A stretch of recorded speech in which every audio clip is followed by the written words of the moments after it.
Imagine waking up one morning and discovering that you've been arrested. But here's the terrifying part. Nobody tells you what you did.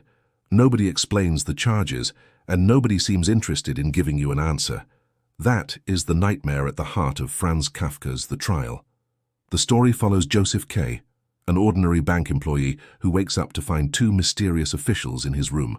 They tell him he is under arrest, but he is not taken to prison. He is allowed to go to work. He can continue living his life. There is only one problem. He is now trapped inside a legal system he cannot understand. Josef K desperately wants to know what crime he has committed, but every time he searches for answers, he finds only more confusion. He encounters strange officials, mysterious courtrooms, lawyers, and endless layers of bureaucracy. The rules seem to exist, but nobody will explain them. The more Josef K tries to defend himself, the deeper he seems to fall into the system. And this is where Kafka's genius becomes truly disturbing. In a normal courtroom story, the accused person wants to prove their innocence. But in the trial, Josef K is trapped in a world where innocence itself almost becomes irrelevant. The system does not need to explain itself. It simply exists. And Josef K slowly begins to change.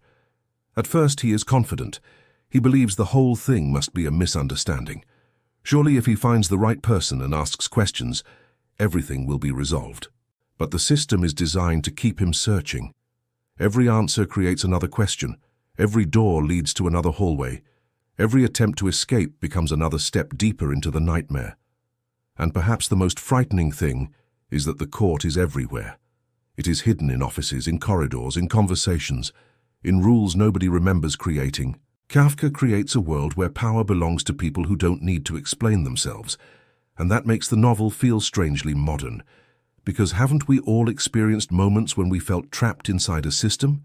A government office? A corporation? A school? A bureaucracy? A process where you keep asking, who can actually fix this? And the answer is always, someone else. Kafka takes that everyday frustration and transforms it into a nightmare. But the trial is also about something deeper. It asks a terrifying question. What happens when you begin to believe that you are guilty, simply because you have been accused? As the story progresses, Josef K's struggle becomes increasingly psychological. The court doesn't just control his external world. It begins to occupy his mind. He cannot simply walk away. The trial follows him everywhere. And perhaps that's the real meaning of a Kafka-esque nightmare. The prison doesn't need walls. The system doesn't need chains. If it can make you believe that you are trapped, then you may never truly escape.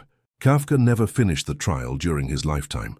The novel was published after his death, despite his wish that his manuscripts be destroyed, and ironically, the unfinished nature of the book makes its nightmare even more powerful. There is no comfortable resolution, no satisfying explanation, no moment when everything suddenly makes sense. Instead, Josef K's story leaves us with an unsettling feeling. It was about all of us, about our fear of invisible forces, about our helplessness in the face of systems we cannot understand, and about the terrifying possibility that sometimes the hardest thing isn't escaping a nightmare.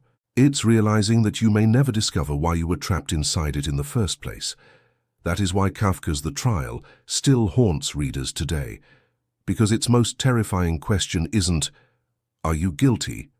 It's, what if the system doesn't care whether you are? If you enjoy exploring the darkest ideas and hidden meanings, subscribe to Literature Literally, because the next book might have a nightmare